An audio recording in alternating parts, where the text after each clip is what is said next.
13, with the star of Paramount Pictures, Alan Ladd, as Dan Holliday.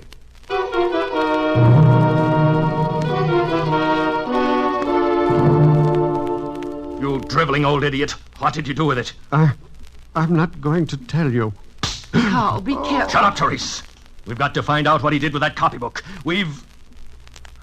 What's the matter? Look. He's dead. Dead?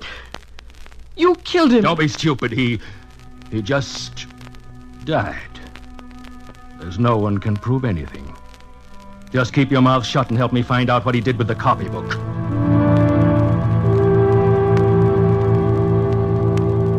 Well. Somebody sends me a copybook through Box 13. Now I wonder why.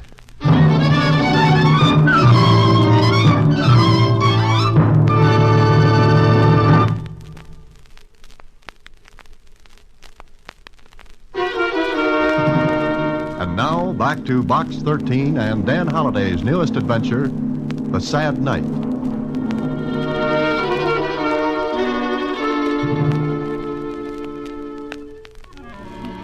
It was just a child's copybook. And on the front cover was the name Marina Layton and a date, the year 1930, written in a childish scrawled handwriting. I riffled through the pages. There was nothing of interest, at least. That's the way it looked then. But Susie thought differently. Maybe it's some kind of a code, Mr. Holliday. Like one to a buried treasure. Susie, with your imagination and my typewriter, we could go places. Well, gee, the Count of Monte Woolley found a buried treasure. That's Monte Cristo, Susie. Two different people. Well, they both had beards. Oh, look. Huh? What's that? It's a letter to Box 13. Listen. Box 13. A day or so ago, you may have received a child's copybook in the mail. If you did, I should appreciate it if you'd bring it to the address below. Yours truly, Therese Layton. Let me see that, Susie. Here. 6821 Lakeshore Boulevard. Swanky neighborhood. Are you going to take it back, Mr. Holliday? Oh, yes, Susie. If only to see how the other half lives. So I went to 6821 Lakeshore Boulevard. I tossed the copybook in the back seat of my car, and it bounced on the floor. Maybe I was thinking about anything but the book, for when I rang the doorbell of the big house, I suddenly remembered I'd left the book in the car. I just about started back down after it when the door opened. Yes? I'm looking for Teresa Layton. I'm Mrs. Layton. And you? Holliday. Dan Holliday. I'm sorry, Box 13. Oh, of course. Please come in, Mr. Holliday. In the library, please. Thank you. Won't you sit down, Mr. Holliday? Thanks very much. It's very kind of you to come all this way to return the book. You see, it belongs to my little girl, and I suppose she sent the book to you in, well, mischievously. Your little girl? Yes, Marina. Sometimes I think she's a problem child. Oh, really? How old is she, Mrs. Layton? 7. Did she tell you she sent the book to Box 13? Well, no, as a matter of fact, she wouldn't say. Then her father found a newspaper with an advertisement cut from it. And? We got hold of a paper with the same date and compared the page. Nice detective work, Mrs. Layton. I suppose all this uproar over a child's book seems, well, stupid, doesn't it? Oh, no, not at all. But there's one question I'd like to ask.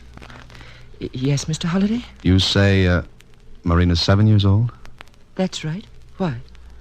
There's a date in the book, 1930. It seems to have been written in the same hand as the rest. That date would make her quite a big little girl, wouldn't it? She put down that date, I suppose, well, not thinking. Oh, yes, of course. Where is she now, Mrs. Layton? She's dead, Mr. Holliday. Huh? Mr. Holliday, this is my husband, Carl. How do you do? I'm very happy to know you, Mr. Holliday. Do you have the book? You get right to the point, don't you? Mr. Holliday, our daughter Marina is dead. We want the book merely for sentimental reasons. Well, I could understand that if your wife hadn't... Lied to you? Bluntly, yes. Therese, dear, will you excuse us? Yes, I'll be upstairs. My wife isn't well, Mr. Holliday. It's not an easy thing for me to say, but she imagines our daughter is still alive. Look, Mr. Layton, if I'd ever written a story with as many holes in it as yours, I'd be laughed out of the writing game. What do you mean? Your wife says Marina sent me the book. Yet you say Marina's dead. You know, you two should get together. All right, Mr. Holliday. How much do you want for the book? Oh, now we're getting someplace. What's it worth to you? 500. Oh?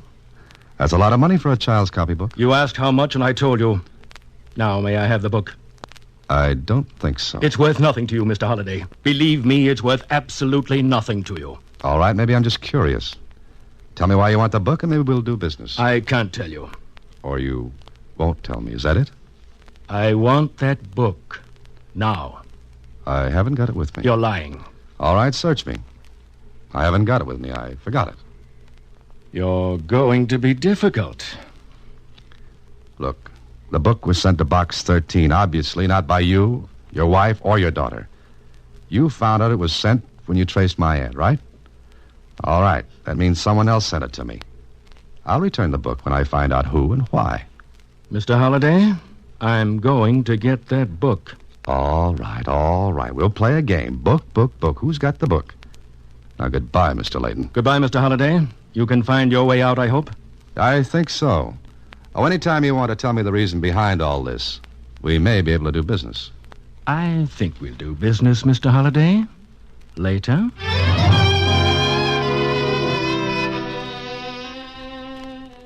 I left, and when I got home, I spent the rest of the day and most of the evening trying to figure out why anyone would be so anxious to get hold of the book. It was filled with a kid's scrawling handwriting, sums and addition, problems in subtraction, alphabets. Then I came to one page and stopped. It was filled with strange, weird-looking figures, as a kid would try to draw human beings. But there was something about them that didn't look like a kid's work. They were grotesque, almost fiendish faces and distorted, twisted bodies. And underneath were 3 words in Spanish. La noche triste. The sad night. The words were scrawled, too, but somehow they were different from the rest of the book. I kept turning back to that page, wondering, trying to connect something in my mind with those figures in the book. Then I must have dozed off because the next thing I knew, it was 3 a.m. I turned off my light, lay back in bed. Then I was getting company unexpected, and I wasn't in the mood to entertain. Well, what a wonderful thing a skeleton key is, like the magic words, open sesame. Somebody was looking for something, and it wasn't Easter eggs on the White House lawn. I waited, and then... Looking for something, Bud?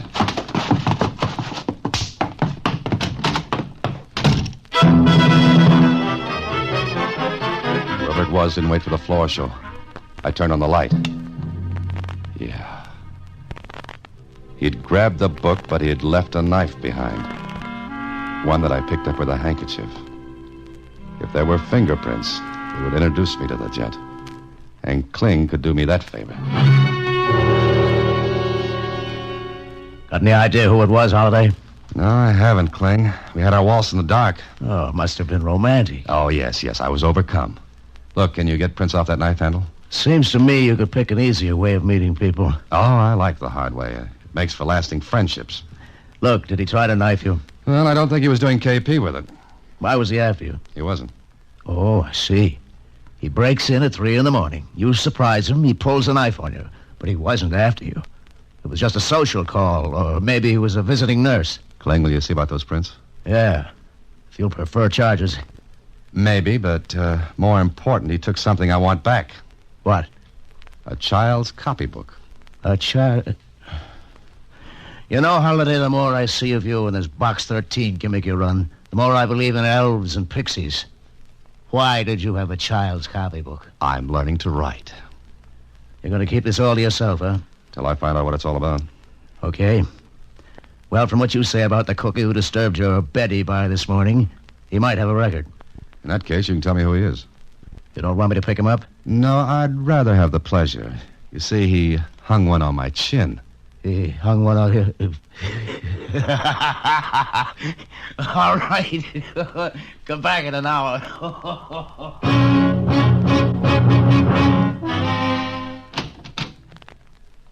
Mr. Holliday. Gee, I've been trying to get in touch with you all morning. I was at headquarters, Susie. Oh, what'd you do? Oh, no, don't jump to conclusions. Why were you trying to get in touch? Look, Huh? When did this come? this morning I picked up Box 13 mail at the Star-Times, and that note was in it. Mm-hmm. Well, as they say in the books, Susie, the plot thickens. In fact, it's so thick now I can't see a thing. How'd you get that bruise on your chin? I shaved with a baseball bat this morning. Oh. Well, are you going to meet Marina Layton? Yeah, that's what she asked me to do in her letter. So if you want me, I'll be at... At where she says, the lobby of the Camden Hotel. So I got to the lobby of the Camden Hotel. It wasn't hard to find Marina Layton. She was dressed as she said she'd be. I took a good look before walking over to her. She was about 24, not pretty, but with one of those faces that always says, wonderful day, isn't it? Okay, so maybe now I'd find out what all the excitement was about. I walked over. Oh, pardon me. Are you Marina Layton? Yes. And you're... That's it, Box 13. You know, I didn't think there was such a thing. I thought this would all turn out to be some sort of a joke. Oh? Well, do we sit here? If you like. Well, may I have it, Mr... Holiday. First name's Dan. All right. May I have the book, Dan? I haven't got it, Marina. But you must have it. Mark said he sent it to you. Oh, no. Another character in the show. And who's Mark? He was my father's dearest friend. But surely you ought to know that. Look, Marina, I don't know a thing. Wait a moment. Here's his letter to me. You want me to read it? Yes. Dear Marina, for years I've kept something from you that your father wanted you to have. Now I know someone else wants it. But you can have it by writing to Box 13, care of the Star-Times. I want to write more, but I don't dare. Just remember, your own name is a clue. Love, Mark. Well? Well, what? If your father wanted you to have what he gave to this Mark, why didn't he try to get it from me? Who? Who tried to get what from you? Your father and mother, That's crazy. My mother died when I was born, and my father disappeared almost 5 years ago. Oh, now it begins to make some sense. Not much, but a little. What are you talking about? The character who said he was your father, he wanted that copybook of yours. He must have found out in some way that Mark had it. But who was the man? I don't know. He said he was your father. I don't understand all this. It makes two of us. But listen, What's the matter? How do I know you're Marina Layton? But I am. Yeah, I guess you are. Because since someone already took the copybook from me early this morning, it'd be a little senseless to try to get it this way. All right, Marina, what do you know about a copybook? Yours, with the date 1930 written in it. Copybook? Mine? But nothing at all. Huh? Oh, now, wait a minute. All this business has to mean something. Don't you even remember a copybook? Well, I suppose I must have had one. Wait, of course. Black, ragged-looking. Alphabets in it. That's it. Now, what about it? Oh, nothing. It was just an ordinary book. I scribbled in it, and... Did you say 1930? Well, yes, why? Because in 1930, I was with my father in Mexico. I had the book then because I was being tutored by Mark, and I used it for my lessons. Did you write anything in it that might be important? No, not a thing. Well, you must have. I didn't. Did you write the Spanish words, La Noche Triste? Why, that means the sad night. Yes, I know. Did you write them? No, I don't think so. Then your father must have. But why? Are you sure those words were in the book? Well, of course I am. Oh, would Mark know? Mark? Why, Mark's dead.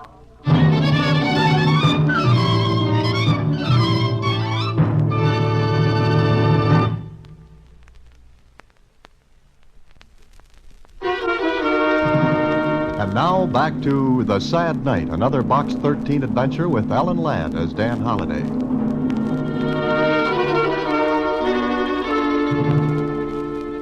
We went to the place where Mark had lived. Yes, he was dead. Heart failure, the doctor said. But we learned something else. That he had had visitors the night he had died. And from the description of them, they could have only been the man and woman who posed as Marina's parents. And I learned a few things more from Marina, that her father was an archaeologist, and in 1930 he was excavating Aztec ruins outside Mexico City. It was on the way back to Kling's office in my car that she told me some more. Father disappeared in Brazil almost 5 years ago. Then the remains of his expedition were found. And your father? He died. But he left records, letters for the museum. And anything for you? No, nothing. Are you sure? Yes. Wrote letters to the museum, yet nothing for his daughter. Why do you say it like that? Doesn't it seem odd that he should leave letters and records for everyone but you? Yes, it does. There are a lot of things that seem odd. You wait here, Marina. I'll be right out.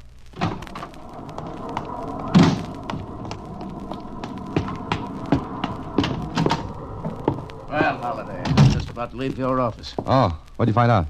You had distinguished company this morning.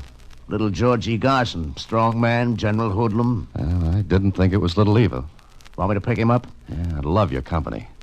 Okay, Kling, let's go. I want to ask Georgie a few questions. Took Kling about 5 minutes to get Georgie to talk. He told us he'd been hired to get that book, and from his description of the guy who hired him, well, it couldn't have been anyone else but the man who posed as Leighton the day before. Then a quick trip to the house on Lakeshore Boulevard. We might as well have stood in bed. The fake Mr. and Mrs. Leighton were gone, and with them, the copybook. And that left us at a dead end. But dead.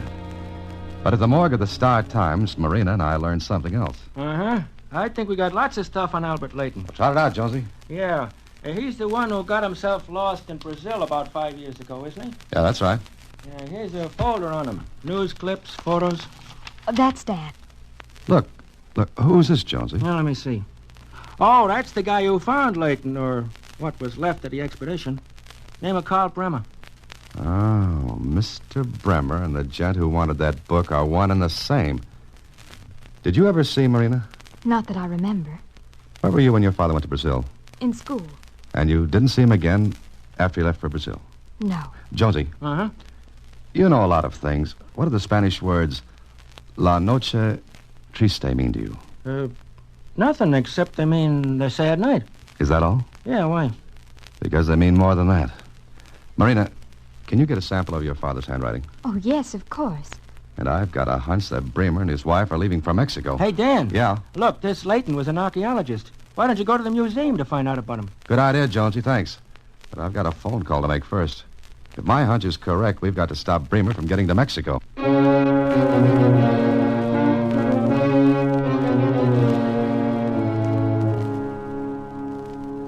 Let me get this straight, Dan. You want this Bremer and his wife picked up, huh? Yeah, that's it. What's the charge? You pick them up. I'll prefer charges. And maybe one of them will be murder. What? Will you do it? Well, what if they're out of the country by now? Extradite them. You've got to have a strong charge to do Oh, that. I have. 1, causing the death of an old man by trying to force something out of him. 2, hiring Georgie Garson to break into my apartment. And 3, attempting to defraud. Is that enough? Yeah. If you can make those charges stick. You get them, and I'll make them stick.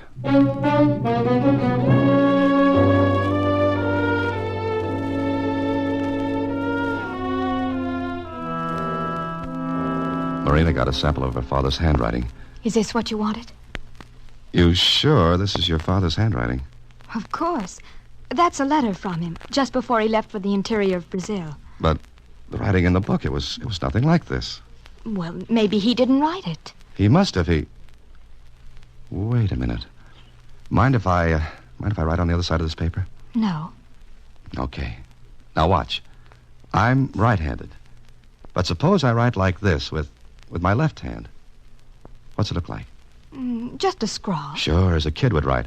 As you would have written in 1930. But why would he have done that? To make it look as though you'd written it. Well, that doesn't make sense. It does make sense if you realize that your father had learned something that was big enough to make him want to hide it. And where would he hide it? In a place no one would ever think of looking for it.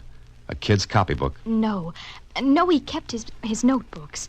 Everything he did was in his own notes. But not this. You were with him in 1930. What was he doing?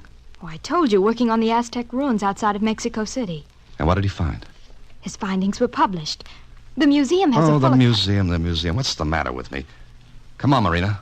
Maybe we're getting someplace.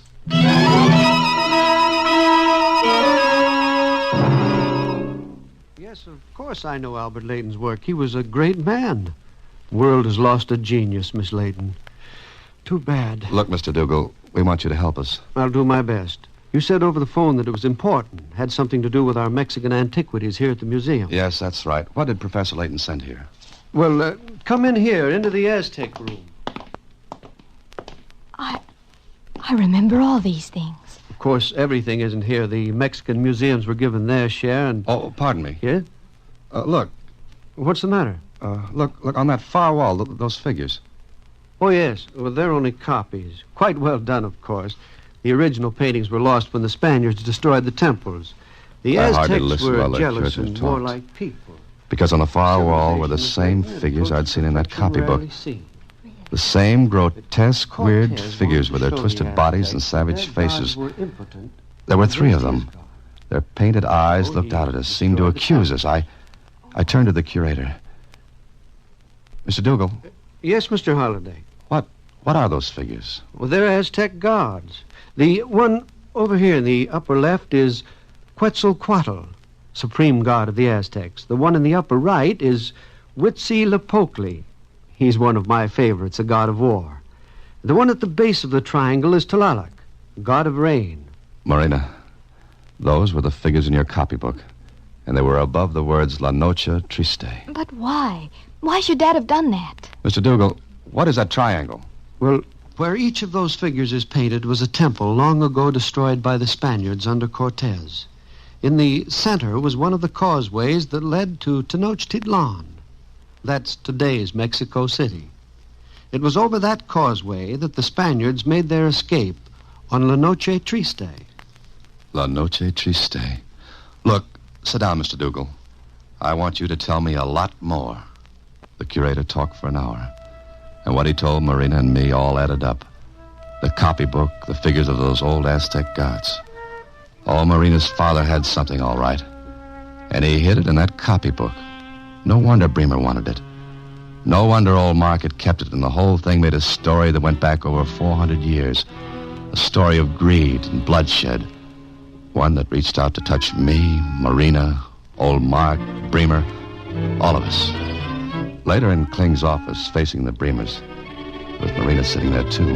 All right, Holliday. Let's have it. First, I'll take that copybook, Bremer. All right. What good will it do you? None.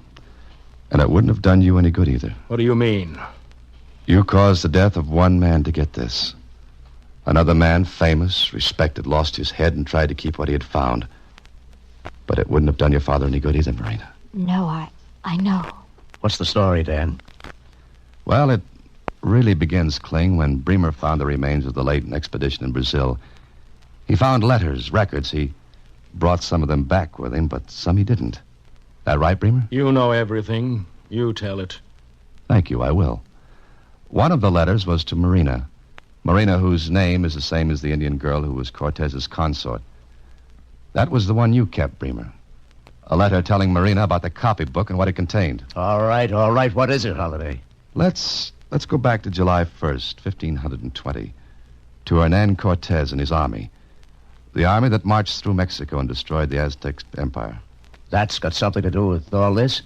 Everything. On that night, the Aztecs rose up in fury against the Spaniards. They had thought Cortez and his men were gods, but they'd found out differently. They determined to drive the Spaniards out forever. The Spaniards took all the gold they could carry. The Aztecs went after them. They trapped Cortez and his army on one of the causeways that led to the city. The causeways were narrow. There were thousands of Indians in canoes. All night long the battle went on until in the morning 450 of the Spaniards were dead and thousands of Aztecs. But Cortez and a remnant of his army escaped, got to the mainland. And the copybook? Those three words, La Noche Triste, the sad night, are written into Mexican history as the night Cortez and his army and the Aztecs fought and killed each other until the canals were choked with them.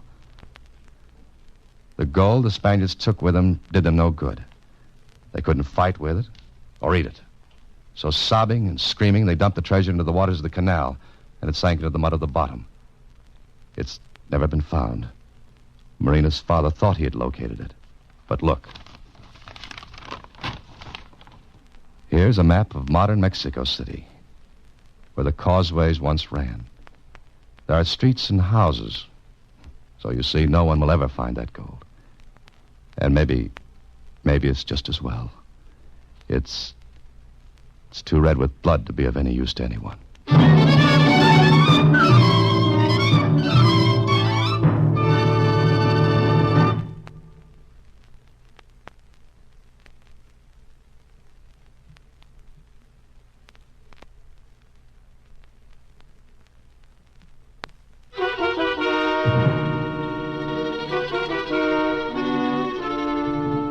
But gee, Mr. Holliday, if all that gold's there, why doesn't somebody go after it? Oh, you too, Susie?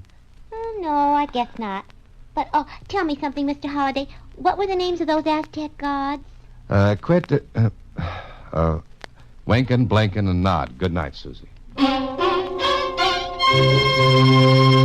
Next week, same time, Alan Ladd stars as Dan Holliday in Box 13. Box 13 is directed by Richard Sandville with an original story by Russell Hughes. Original music is composed and conducted by Rudy Schrager. The part of Susie is played by Sylvia Picker, and that of Lieutenant Kling by Edmund MacDonald. Production is supervised by Vern Karstensen. This is a Mayfair production from Hollywood.